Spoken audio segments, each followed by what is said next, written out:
Estou de volta e quero começar agradecendo a você que está ouvindo o nosso apelo para começar a fazer parte desta obra de evangelização que é a Rede Século XXI, Associação do Senhor Jesus. Um grande abraço para Raimunda Alzira Correia, lá da cidade de Severínia, em São Paulo. Obrigado pela sua participação e ela começa a fazer parte da nossa família da Associação do Senhor Jesus. Ela pede oração por ela, pedindo saúde e paz, pedindo saúde e cura de Getúlio Manuel Correia e por todos os seus familiares. Muito obrigado, dona Raimunda Alzira Correia. Daqui a pouquinho eu vou colocar o seu pedido de oração ali, nas mãos ensanguentadas de Jesus. E também a Hilda Silva Martins. Hilda Silva Martins, que pede oração especial por ela, pois ela sente muitas dores na bexiga e os médicos não descobrem o que ela tem. Pede a Deus que ilumine os médicos, pede pela saúde e também por todos os seus familiares. Ela também, a dona Hilda Silva Martins, lá de Rio Parnaíba,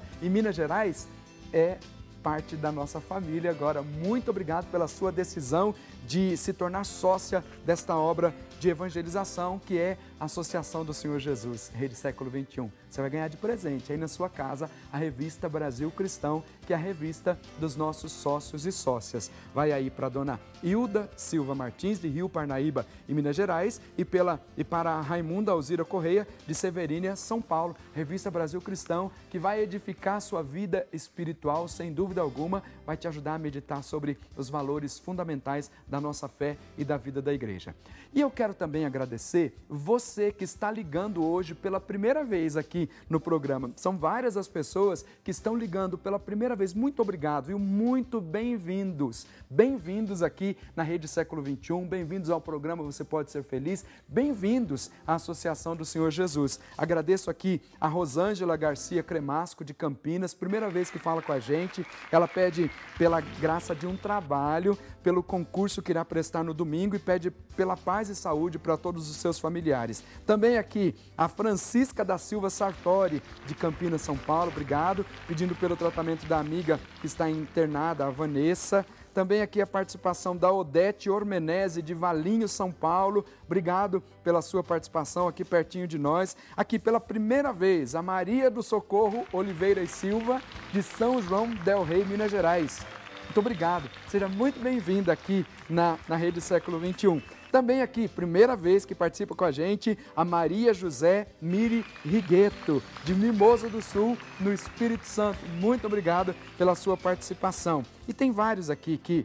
tem aqui também a Sandra Regina Leonardo, primeira vez que participa com a gente. Ela é lá de Sumaré, São Paulo. Obrigado, bem-vinda. Pede oração pela comunidade de Santo Antônio, a bênção sobre a coordenação da comunidade e sobre todas as famílias que participam. Muito obrigado pela sua participação. E também está aqui, participando pela segunda vez, o Delair Oliveira César, de Primavera do Leste, no Mato Grosso. Muito obrigado. Reza aqui em agradecimento às graças alcançadas e pede também pela venda de algumas mercadorias. Está com dificuldade de vendê-las.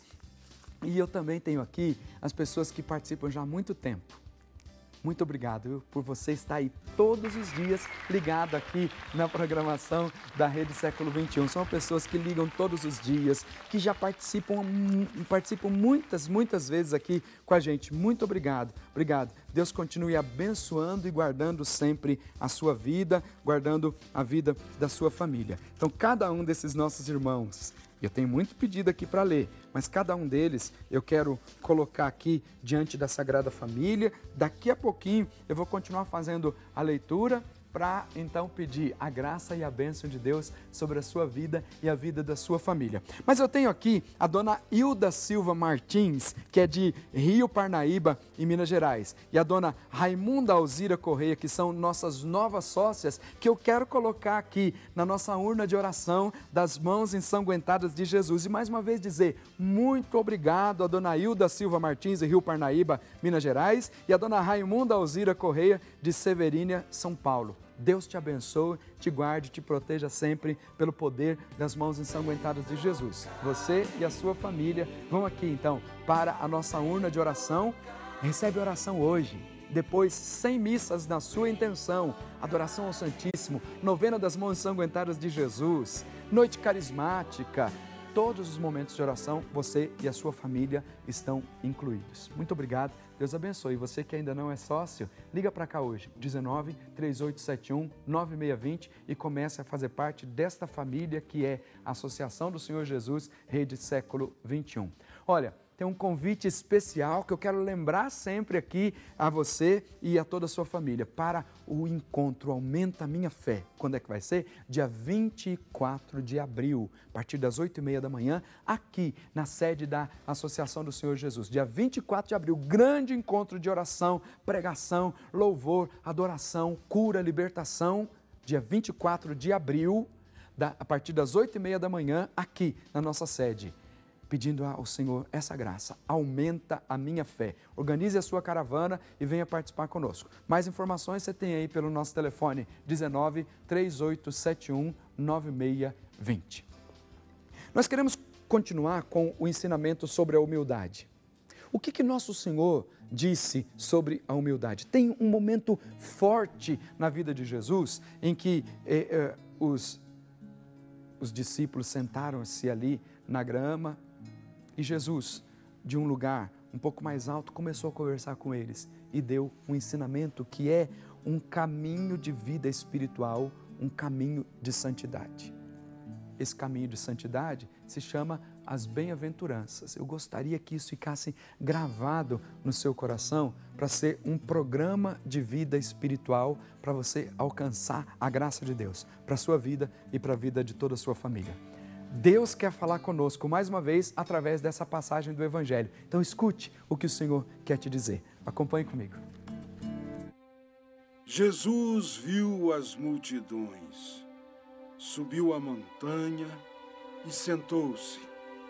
Os discípulos se aproximaram e Jesus começou a ensiná-los. Bem-aventurados os pobres em espírito, porque deles é o reino do céu. Bem-aventurados os aflitos, porque serão consolados. Bem-aventurados os mansos, porque possuirão a terra. Felizes os que têm fome e sede de justiça, porque serão saciados. Felizes os misericordiosos, porque encontrarão misericórdia. Bem-aventurados os puros de coração, porque verão a Deus. Bem-aventurados os que promovem a paz, porque serão chamados filhos de Deus. Bem-aventurados os que forem perseguidos por causa da justiça, porque deles é o reino do céu.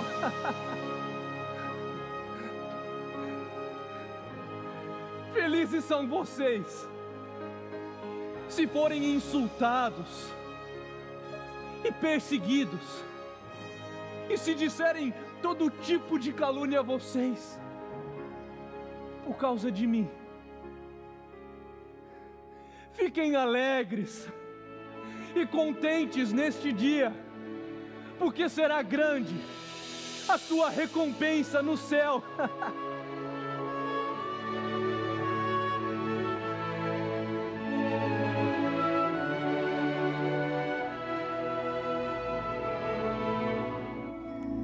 Daí a palavra que pode ser um itinerário de vida espiritual para você durante esse tempo quaresmal.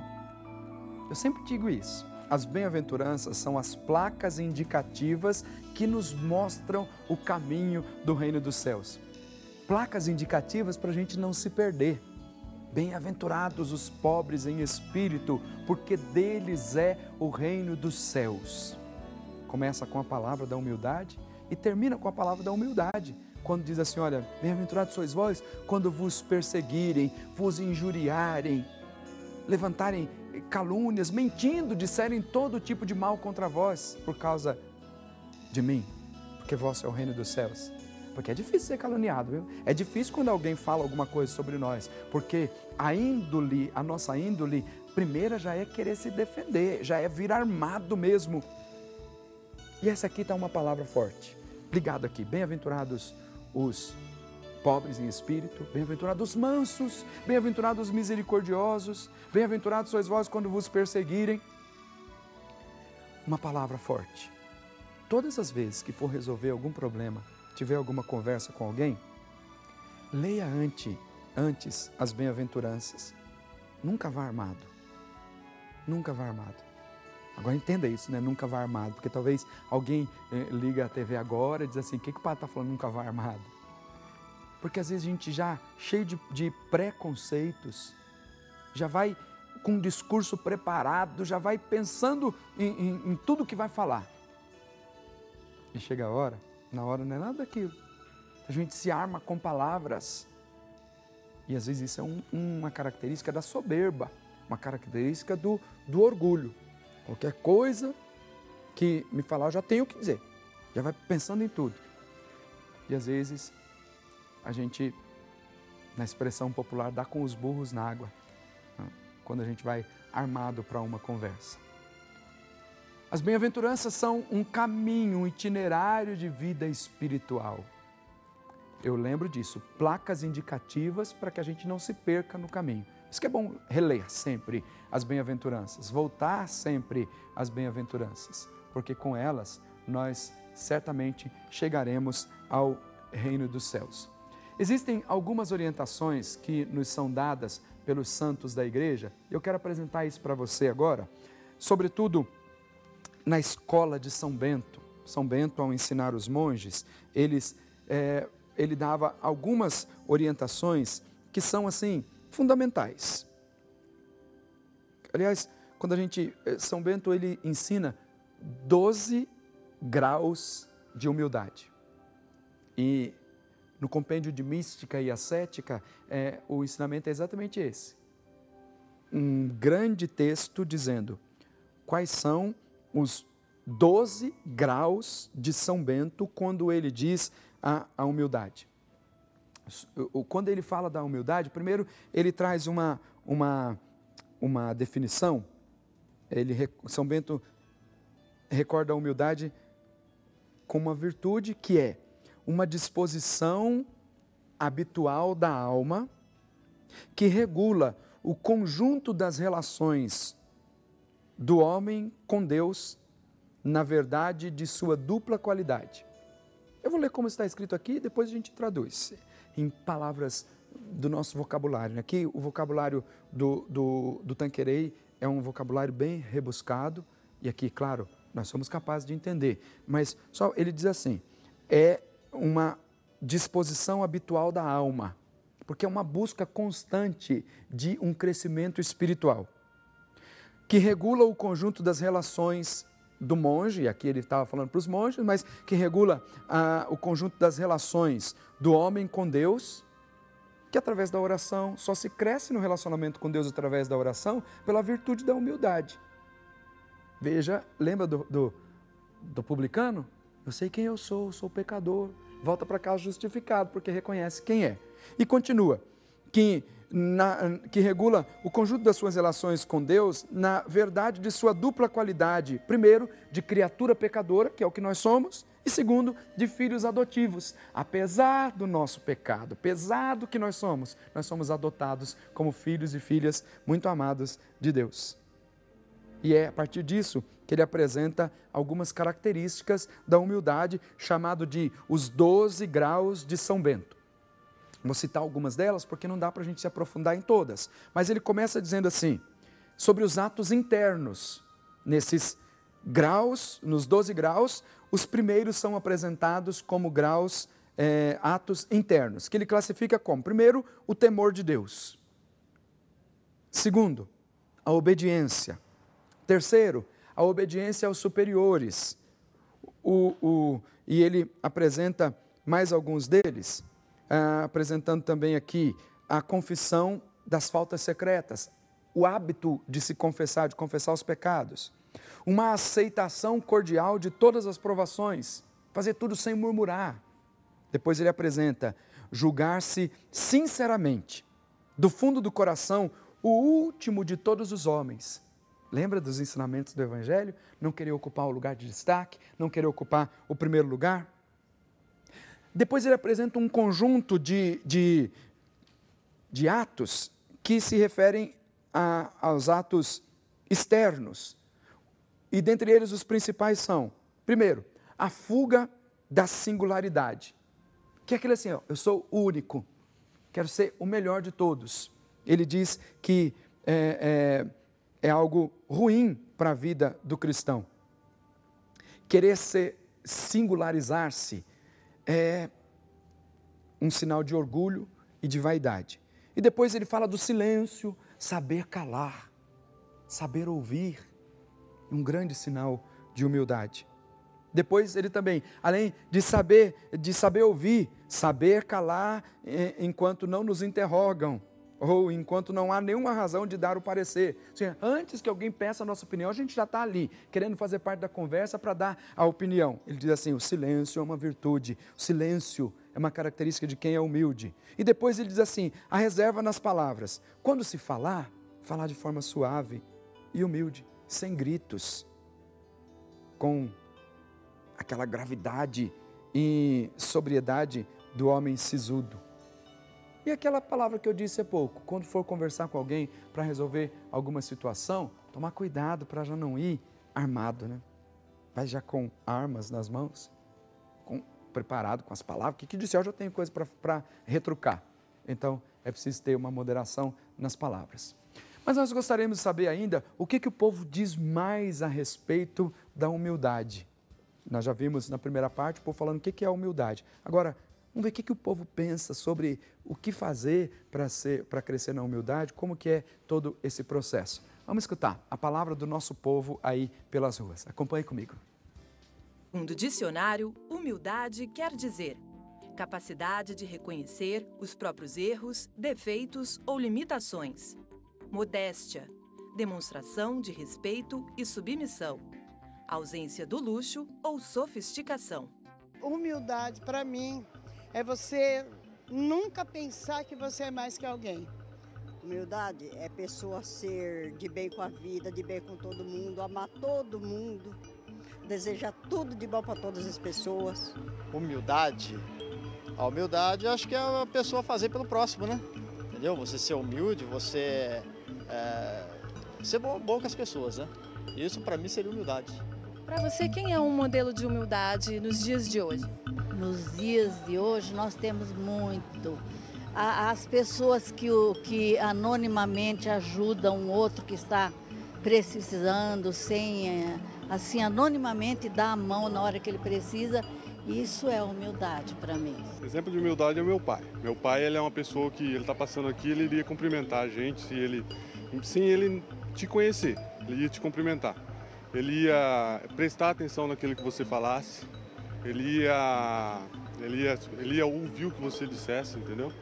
E se ele pudesse te ajudar, ele te ajudaria. Minha mãe. Porque ela é uma guerreira dentro de casa e por mais que a gente apronte, assim, ela sabe o que falar pra gente na hora certa e sabe educar. A minha família em si, todos, né? E muitos colegas também. Mas eu acho que tá faltando humildade. São perguntas difíceis e respostas difíceis, porque a gente tem a tendência de caminhar sempre no genérico, né? Qual é um exemplo de pessoa humilde para nós? Por exemplo, quando eu olho para a figura da Beata Madre Teresa de Calcutá, para mim é um grande exemplo de humildade. Eu me lembro de 2 episódios da história de Madre Teresa. Primeiro, quando ela ganhava os grandes prêmios, né? Ela já ganhou prêmios, medalhas. E algumas vezes deram prêmios para ela assim, muito inusitados. E que a primeira coisa que ela fazia era se desfazer daquilo. Ela dizia para as irmãs da congregação: venda isso, porque eu não preciso ficar com esse troféu de ouro ostentando lá na minha estante. Venda e vamos construir um hospital para os pobres. Saía do evento e já dizia: cadê? Isso tem muito valor? Então venda. Vamos vender e aplicar o dinheiro para construir uma casa para os pobres, para cuidar dos doentes. Um outro exemplo que vem da vida de Madre Teresa de Calcutá foi no dia do seu velório. O que aconteceu no dia do velório da Beata Teresa de Calcutá? Ela estava na Índia, e a Índia é um país que não é de maioria católico, é de maioria hindu. A religião predominante é essa. E existe um ritual próprio para aqueles que são da religião hindu, quando do seu falecimento, do velório e assim por diante. E o chefe de Estado deu à Madre Teresa todas as honras. Primeiro, honras de um chefe de Estado. E aquilo que se aplica a um chefe de Estado no contexto da religião hindu, tudo foi aplicado à vida de Madre Teresa de Calcutá. Isso gerou muita polêmica na Índia, porque foram, inclusive, as autoridades questionar por que e com que autoridade que o chefe de Estado estava equiparando a Madre Teresa cristã, Madre Teresa que tem fé em Jesus, equiparando a um hindu e a um chefe de Estado. A resposta foi magnífica, porque ele disse assim para aquelas pessoas que foram questioná-lo: por que ela estava recebendo as honras de uma chefe de Estado, coisas que seriam aplicadas só àqueles que eram ali cidadãos da Índia e que pertenciam à religião hindu? A resposta foi magnífica, porque ele disse assim: façam o que essa senhora fez e vocês também irão receber as mesmas honras. Desmontou com uma palavra, porque a vida de Madre Teresa foi unicamente para servir e servir na humildade. Nunca quis as coisas para si, sempre para o outro. E se nós buscarmos na história da igreja, certamente nós teríamos muitos exemplos de humildade. Esse é um dos que eu quero deixar para você agora no encerramento desse bloco. Madre Teresa de Calcutá, que daqui uns dias vai ser canonizada, que a gente vai poder anunciar aqui o dia da canonização da Beata Madre Teresa de Calcutá. Vou para o intervalo rapidinho, daqui a pouquinho eu volto para a gente continuar falando de humildade, que é a chave que abre os tesouros da graça. Já eu volto.